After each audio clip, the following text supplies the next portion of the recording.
नेहरू का नाम लेकर के कभी बात। उस वक्त सिर्फ हमारे पास प्रेसिडेंट थी श्रीमती सोनिया गांधी और मैं उस वक्त आपका जंगलात का वजीर था।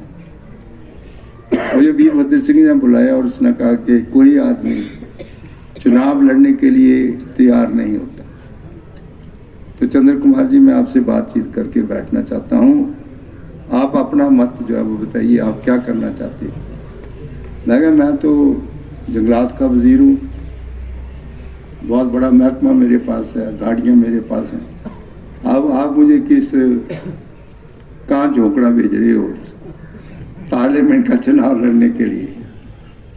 उन्होंने मुझे कहा कि जब मैं विजय सिंह मनकोटिया को पूछा तो उसने इनकार कर दिया। चंद्रेश कुमारी पहले इनकार कर चुकी है, कहती मैं पहले पार्लियामेंट लड़की देखी है, मैंने नहीं जाना।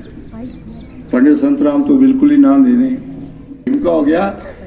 और मैं आपको बताऊं कि जिस दिन चुनावों के रिजल्ट निकले उसके 2 दिन पहले मैं रात को 4 बजे इंडियन एक्सप्रेस के एक नामानकार का आर्टिकल पढ़ रहा था।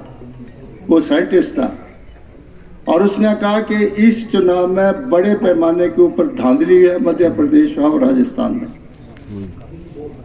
और कहता है देखना कल के रिजल्ट क्या होंगे 2 दिन के बाद। जो धांधली हुई है उसमें ईवीएम का सबसे बड़ा रोल है।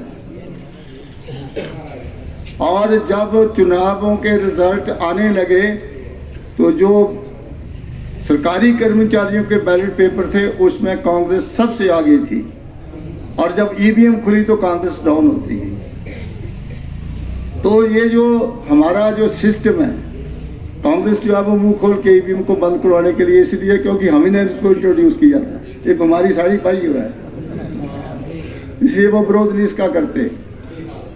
नीरज बाती ने बड़ा पहले लिखा था कि जब तक ईवीएम हिंदुस्तान में रहेगी वोटों में हेरफेरी जरूर चलती रहेगी।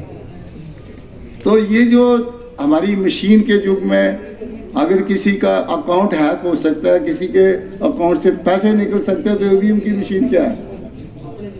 तो उसने कहा कि जो बीपी के जो एक लिस्ट निकलते हैं और जो वोट होते हैं उसकी लास्ट में गणना होनी चाहिए कि बराबर के वोट उसमें है या नहीं है। वो कभी हमने सोचा ही नहीं। तो इससे कोई घबराने वाली जरूरत नहीं है। हमने 2004 में तेलंगाना बनाया था, अलग से स्टेट बनाई थी कांग्रेस पार्टी। 15 साल के बाद कांग्रेस पार्टी द्वारा जो है तेलंगाना के ऊपर हमने जो है वो अब जो है अपनी सरकार बनाई। और भारतीय जनता पार्टी बड़ी बातें करती हैं, बड़ी बड़ी बातें कर रहा था, बड़े बड़े वहाँ पर नाच गाने कर रहा था, सिर्फ 7 सीटें जीती हैं। तो हमें इन सब चीज़ों को देखना चाहिए। और मैं बताऊँ आपको, अगर हिंदुस्तान के पूरे मैप को आप देखें तो सिर्फ जो हमारे हिंदी स्पीकिंग थोड़े से स्टेट है उसमें ये लोग आए हैं, बाकी ये तमिलनाडु में कहाँ है, केरला में कहाँ है, उड़ीसा में कहाँ है, उसके बाद महाराष्ट्र में तोड़ फोड़ करके उन्होंने अपनी सरकार बना दी, बंगाल में कहाँ है, बिहार में कहाँ है, उसके बाद जो है वो आपके कर्नाटक में कहाँ है। तो मैं इसलिए कहना चाहता हूँ कि इससे कोई वर्करों को बड़ा नहीं होना चाहिए कि जो है वो अगर 2-3 स्टेटों में ये आ गए तो आप समझो कि ये सारा का सारा हिंदुस्तान लूट लिया। ऐसी बात नहीं है।